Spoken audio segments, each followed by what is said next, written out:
Today at the BOP brewery, I'm making 2 beers.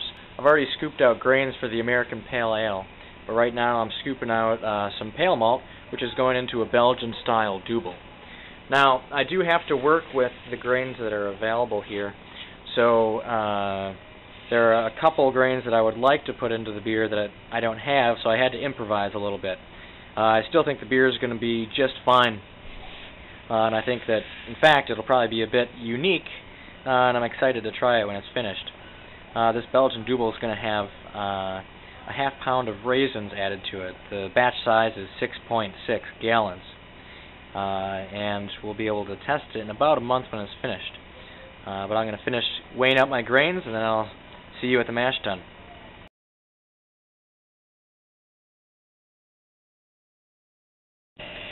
I've just mashed in the Belgian double, and I'm stirring up the grains to make sure that there are really no air pockets left over.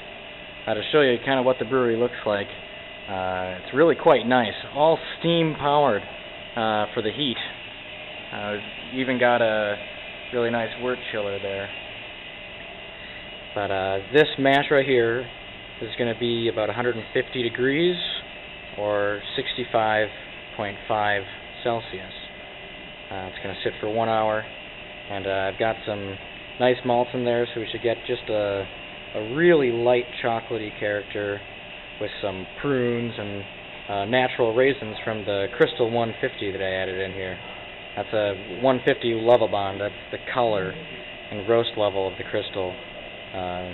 The more that it's roasted, and this one's a highly roasted one, it gives it a bit of a darker character. So I'm going to finish stirring this, and then I'm going to mash in the pale ale.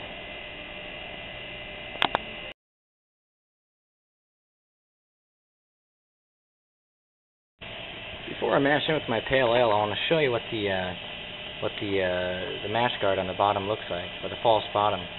It's really actually quite nice. Again, for a system this size, it's pretty much luxury. Having a brewery that is not that big, but having all of the higher technical commercial type of equipment. So we've got the steam, we've got the nice false bottoms, and here are the grains that I'm using for the pale ale, and I'll be picking out the hops pretty soon.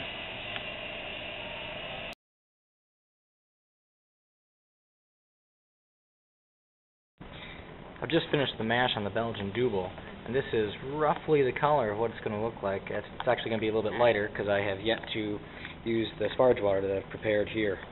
It's a little bit of a MacGyver-esque way of sparging here. We use a watering can, and then we have it come out the bottom here. And what I do is I just make sure that the level of the liquid is always going to be just above the grain bed, so that the grains are always in contact with the water. So I'm about to start sparging, but however that's going to take both hands. So this is the double, and it smells so good. Ooh, you can smell the light caramel, toffee, and chocolate characters in there, and I cannot wait to try this one.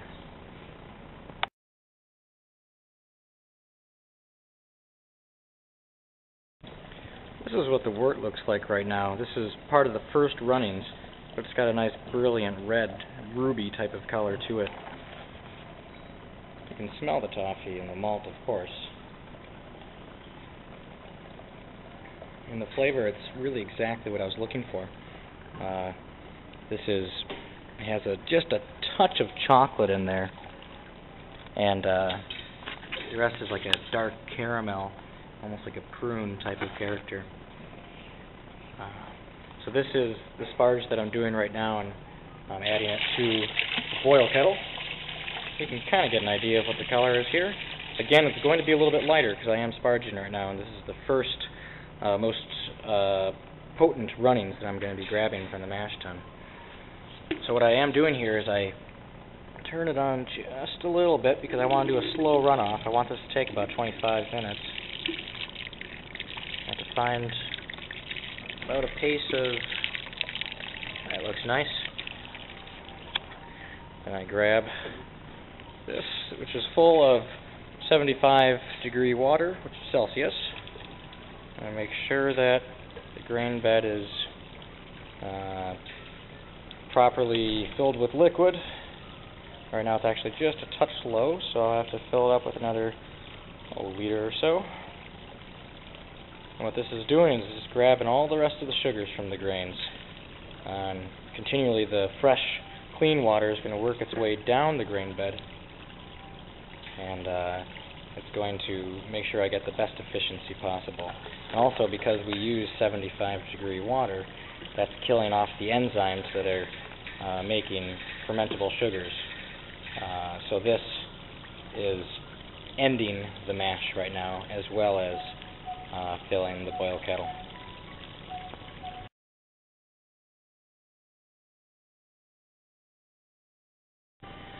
Before I start sparging the American Pale Ale, I want to show you the color that I got right here. This is, again, the first runnings, and it already has a nice biscuity bread-type aroma to it.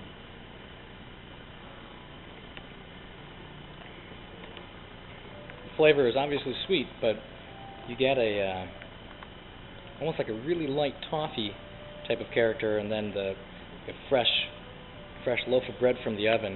It smells like you take it out and you just give it a nice squeeze. You can hear that bread, the outside of it crack, and the aromas are very similar to this beer right here. The hops that I'm going to be adding, however, here, got them layered out here. I have 7 additions, 5 different times with 7 different amounts of hops. The 2 hops I'm using are Cascade and Simcoe. The Cascade's going to give a nice citrus, light spice type of character, and the Simcoe I'm using mostly for the flavor. And that one is going to give a nice peach, fruity character. So I'm not boiling the Simcoe very long because I really only want the flavor and the aroma. The Cascade's going to give a bit more of the bitterness.